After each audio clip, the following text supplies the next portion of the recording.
بنی اسرائیل میں ایک عابد شخص رہتا تھا جو اپنے زمانے کا سب سے بڑا عبادت گزار شمار کیا جاتا تھا۔ وہ بستی سے الگ تھلگ ایک مکان میں اللہ تعالیٰ کی عبادت کیا کرتا۔ اسی بستی میں تین بھائی اپنی ایک جوان کنواری بہن کے ساتھ رہا کرتے تھے۔ اچانک ان کے ملک پر دشمن حملہ ور ہو گئے۔ ان تینوں بہادر نوجوانوں نے جہاد پر جانے کا پختہ ارادہ کر لیا، لیکن انہیں اس بات کی فکر لاحق ہوئی کہ ہم اپنی جوان بہن کس کے سپرد کر کے جائیں۔ انہوں نے بہت غور و فکر کیا، لیکن انہیں کوئی ایسا قابل شخص نظر نہ آیا جس کے پاس وہ اپنی جوان کنواری بہن کو چھوڑ کر چلے جاتے۔ پھر انہیں اس عابد کا خیال آیا اور وہ سب اس بات پر راضی ہو گئے کہ یہ عابد قابل اعتماد ہے، ہم اپنی بہن کو اس کی نگرانی میں چھوڑ کر چلے جاتے ہیں۔ چنانچہ وہ تینوں اس عابد کے پاس آئے اور اسے صورتحال سے آگاہ کیا۔ عابد نے صاف انکار کرتے ہوئے کہا کہ میں یہ ذمہ داری ہرگز قبول نہیں کروں گا، لیکن وہ تینوں بھائی اس کی منتیں کرتے رہے اور آخرکار وہ عابد اس بات پر راضی ہو گیا کہ میں تمہاری بہن کو اپنے ساتھ تو نہیں رکھوں گا، بلکہ میرے مکان کے سامنے جو خالی مکان ہے تم اپنی بہن کو اس میں چھوڑ جاؤ۔ وہ تینوں بھائی اس پر راضی ہو گئے اور اپنی بہن کو عابد کے مکان کے سامنے والے مکان میں چھوڑ کر جہاد پر روانہ ہو گئے۔ وہ عابد روزانہ اپنے عبادت خانے سے نیچے اترتا اور دروازے پر کھانا رکھ دیتا، پھر اپنے عبادت خانے کا دروازہ بند کر کے اوپر اپنے عبادت خانے میں چلا جاتا، پھر لڑکی کو آواز دیتا کہ کھانا لے جاؤ، پھر لڑکی وہاں سے کھانا لے کر چلی جاتی۔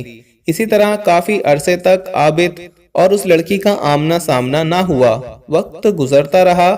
ایک بار شیطان نے اس عابد کے دل میں یہ وسوسہ ڈالا کہ وہ بیچاری اکیلی لڑکی ہے، روزانہ یہاں کھانا لینے آتی ہے، اگر کسی دن اس پر کسی مرد کی نظر پڑ گئی اور وہ اس کے عشق میں گرفتار ہو گیا تو یہ کتنی بری بات ہے۔ کم سے کم اتنا تو کر کہ دن کے وقت اس لڑکی کے دروازے پر کھانا رکھایا کر تاکہ اسے باہر نہ نکلنا پڑے۔ اس طرح تجھے زیادہ اجر بھی ملے گا اور وہ لڑکی غیر مردوں کے شر سے بھی محفوظ رہے گی۔ دوستو، ویڈیو میں آگے بڑھنے سے پہلے ہم آپ کو یہ بھی بتانا چاہتے ہیں کہ شوگر ایک ایسی بیماری ہے جو آج کل زیادہ تر لوگوں میں دیکھی جا رہی ہے، اس لیے ہم آپ کے لیے افریقہ کی جڑی بوٹیوں سے بنی ایک ایسی دوائی لے کر آئے ہیں جس سے آپ کی شوگر کی بیماری بالکل جڑ سے ختم ہو جائے گی۔ مردانہ کمزوری اور دھات کے مریضوں کے لیے بھی ہمارے پاس بہت ہی کامیاب دوائی موجود ہے، جس کو اگر آپ ایک بار استعمال کر لو گے تو انشاءاللہ اپنی دعاؤں میں ہمیشہ یاد رکھو گے۔ صرف ایک ہی مہینے یہ دوائی کھانی ہوتی ہے۔ اس نمبر پر ایڈریس واٹس ایپ کر کے آپ دوائی آرڈر کر سکتے ہیں یا پھر آپ کال کر کے اپنا آرڈر لکھوا سکتے ہیں۔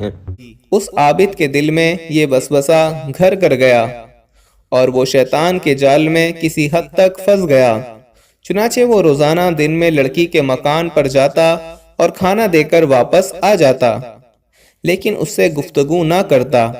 پھر کچھ عرصے بعد شیطان نے اسے ترکیب دلائی کہ تیرے لیے نیکی کمانے کا کتنا عظیم موقع ہے کہ تو کھانا اس کے گھر میں پہنچا دیا کر تاکہ اس لڑکی کو پریشانی نہ ہو، اور اس طرح تجھے اس کی خدمت کا ثواب زیادہ ملے گا۔ چنانچہ اس عابد نے اب گھر میں جا کر کھانا دینا شروع کر دیا۔ کچھ عرصہ اسی طرح معاملہ چلتا رہا۔ شیطان نے اسے پھر مشورہ دیا کہ دیکھ، وہ لڑکی کتنے دنوں سے اکیلے اس مکان میں رہ رہی ہے، اسے تنہائی میں دہشت ہوتی ہوگی، اگر تو اس سے کچھ دیر بات کرنے اور اس کے پاس تھوڑی بہت دیر بیٹھ جائے تو اس کی دہشت ختم ہو جائے گی اور اس طرح تجھے بہت بہت اجر و ثواب ملے گا۔ عابد پھر شیطان کے چکر میں پھر پھنس گیا اور اس نے اب لڑکی کے پاس بیٹھنا اور اس سے بات چیت کرنا شروع کر دی۔ پہلے شروعات تو اس طرح ہوئی کہ وہ عابد اپنے عبادت خانے سے بات کرتا اور لڑکی اپنے مکان سے، پھر دونوں دروازوں پر آ کر گفتگو کرنے لگے۔ پھر شیطان کے اکسانے پر وہ عابد اس لڑکی کے مکان میں جا کر اس کے پاس بیٹھتا اور باتیں کرتا۔ آخرکار شیطان نے اب اسے ورگلانا شروع کر دیا کہ دیکھ، یہ لڑکی کتنی خوبصورت ہے، کیسی حسین و جمیل ہے۔ جب اس نے جوان لڑکی کی جوانی پر نظر ڈالی تو اس کے دل میں گناہ کا ارادہ ہوا، اور ایک دن اس لڑکی سے بہت زیادہ قربت اختیار کی، اور آخرکار اس بدبخت عابد نے شیطان کے بہکاوے میں آ کر اس لڑکی سے بدکاری کر ڈالی، جس کے نتیجے میں لڑکی حاملہ یعنی پریگننٹ ہو گئی، اور اس حمل سے ایک خوبصورت بچہ پیدا ہوا۔ پھر شیطان نے اس عابد کے پاس آ کر کہا کہ دیکھ، تیری حرکت کی وجہ سے یہ سب کچھ ہوا ہے۔ تیرا کیا خیال ہے کہ جب اس لڑکی کے بھائی آئیں گے اور وہ اپنی بہن کو اس حالت میں دیکھیں گے تو تجھے کتنی رسوائی ہوگی، اور وہ تیرے ساتھ کیا معاملہ کریں گے؟ اس لیے تیری بہتری اسی میں ہے کہ تو اس بچے کو مار ڈال، تاکہ انہیں اس واقعے کی کانوں کان خبر ہی نہ ہو، اور تو رسوائی سے بچ جائے۔ چنانچہ اس عابد بدبخت نے بچے کو ذبح کر ڈالا اور ایک جگہ دفن کر دیا۔ اب وہ مطمئن ہو گیا کہ لڑکی اپنی رسوائی کے خوف سے اپنے بھائیوں کو اس واقعے کی خبر نہ دے گی۔ لیکن شیطان ملعون دوبارہ اس عابد کے پاس آیا اور کہا، اے جاہل انسان، کیا تو نے یہ گمان کر لیا کہ یہ لڑکی اپنے بھائیوں کو کچھ نہیں بتائے گی؟ یہ تیری بھول ہے۔ یہ ضرور تیری ساری حرکتوں کے بارے میں اپنے بھائیوں کو آگاہ کرے گی، اور تجھے ذلت و رسوائی کا سامنا کرنا پڑے گا۔ تیری خیر اسی میں ہے کہ تو اس لڑکی کو بھی قتل کر کے دفن کر دے، تاکہ معاملہ ہی ختم ہو جائے۔ اب عابد نے شیطان کے مشورے پر عمل کیا اور لڑکی کو قتل کر کے اسے بھی بچے کے ساتھ ہی دفن کر دیا، اور دوبارہ مشروف عبادت ہو گیا۔ وقت گزرتا گیا۔ جب اس لڑکی کے بھائی جہاد سے واپس آئے تو انہوں نے اس مکان میں اپنی بہن کو نہ پا کر عابد سے پوچھا، تو اس نے روتے ہوئے جواب دیا، تمہارے جانے کے بعد تمہاری بہن کا انتقال ہو گیا، اور یہ اس کی قبر ہے۔ وہ بہت نیک لڑکی تھی۔ اتنا کہنے کے بعد وہ عابد رونے لگا، اور اس کے بھائی قبر کے پاس پھوٹ پھوٹ کر رونے لگے۔ کافی دن وہ اسی مکان میں اپنی بہن کی قبر کے پاس رہے، پھر اپنے گھروں کو لوٹ گئے، اور انہیں اس عابد کی باتوں پر یقین آ گیا۔ ایک رات جب وہ تینوں بھائی اپنے اپنے بستروں پر آرام کرنے کے لیے لیٹے اور ان کی آنکھ لگ گئی تو شیطان ان تینوں کے خواب میں آ گیا اور سب سے بڑے بھائی سے سوال کیا، تمہاری بہن کہاں ہے؟ اس نے کہا، وہ تو مر چکی ہے اور فلاں جگہ اس کی قبر ہے۔ شیطان نے کہا، اس عابد نے تم سے جھوٹ بولا ہے، اس نے تمہاری بہن کے ساتھ پہلے جنا کیا اور نتیجے میں اس سے حرامی بچہ پیدا ہوا، پھر اس نے رسوائی کے ڈر سے تمہاری بہن اور بچے کو مار ڈالا اور ان دونوں کو ایک ساتھ دفن کر دیا۔ اگر تمہیں یقین نہیں آئے تو تم وہ جگہ کھود کر دیکھ لو۔ اسی طرح اس نے تینوں بھائیوں کے خواب میں آ کر ان کی بہن کے بارے میں بتایا۔ جب صبح سب کی آنکھ کھلی تو سب حیران ہو کر ایک دوسرے سے کہنے لگے، رات تو ہم نے عجیب و غریب خواب دیکھا۔ پھر سب نے اپنا اپنا خواب بیان کیا۔ بڑا بھائی کہنے لگا کہ یہ محض ایک جھوٹا خواب ہے، اس کی کوئی حقیقت نہیں، لہٰذا اسے ذہن سے نکال دو۔ چھوٹے بھائی نے کہا، میں تو اس کی ضرور تحقیق کروں گا اور ضرور اس جگہ کو کھود کر دیکھوں گا۔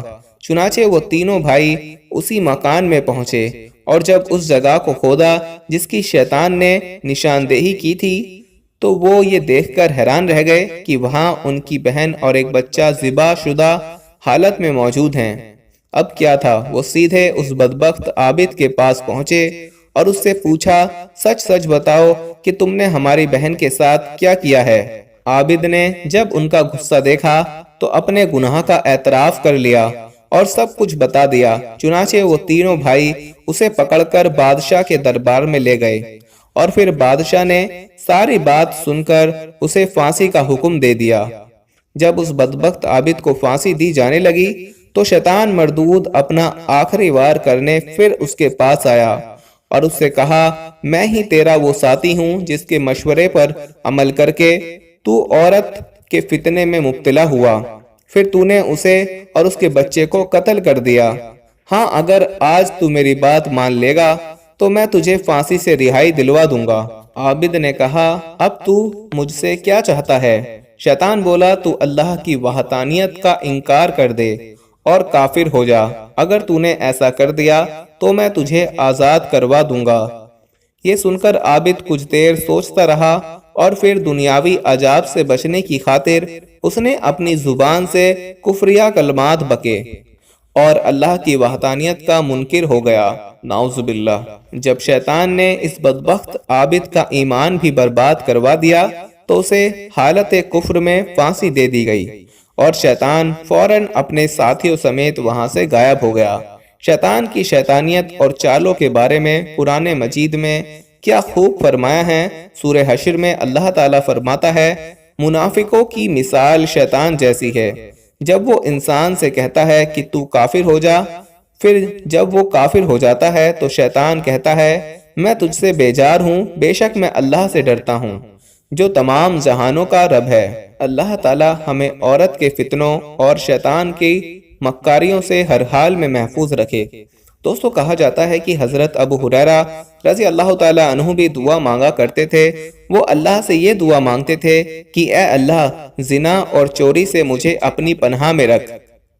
یہ دعا سن کر لوگوں کو بڑا تعجب ہوا کرتا اور کہنے لگے لوگ، اے حضرت ابو ہریرہ، آپ اس وقت عمر کے آخری مرحلے میں ہیں اور نبی کریم صلی اللہ تعالیٰ علیہ وسلم کا فیض صحبت بھی آپ کو نصیب ہے، کیا پھر بھی آپ کو زنا اور چوری کا اندیشہ ہے جو ایسی دعا مانگ رہے ہیں؟ آپ نے ایسے موقع پر تاریخی جواب عنایت فرمایا، یعنی میں اپنے نفس سے کیسے مطمئن ہو جاؤں اور اسے کس طرح محفوظ تصور کروں، حالانکہ ابلیس ابھی زندہ ہے۔ تو دوستو، بے شک شیطان اپنے وسوسوں کے ذریعے سے انسان کو بہکانے کی کوشش کرتا ہے۔ ہمیں اپنے نفس پر قابو پاتے ہوئے اللہ تعالیٰ اور رسول کریم صلی اللہ تعالیٰ علیہ وسلم کے بتائے ہوئے طریقوں پر زندگی گزارنی ہے تاکہ ہماری یہ دنیا بھی اچھی ہو جائے اور ہماری آخرت بھی اچھی ہو جائے۔ امید ہے دوستو آپ کو ہماری آج کی یہ ویڈیو پسند آئی ہوگی۔ اگر پسند آئی ہے تو اس کو دل سے لائک کریں تاکہ ہم ایسی ہی اور ویڈیو آپ کے لیے لاتے رہیں، اور اپنے قریبی لوگوں میں شیئر ضرور کریں۔ ملتے ہیں اپنی اگلی ویڈیو میں، تب تک کے لیے مجھے اجازت دیجیے۔ فی امان اللہ۔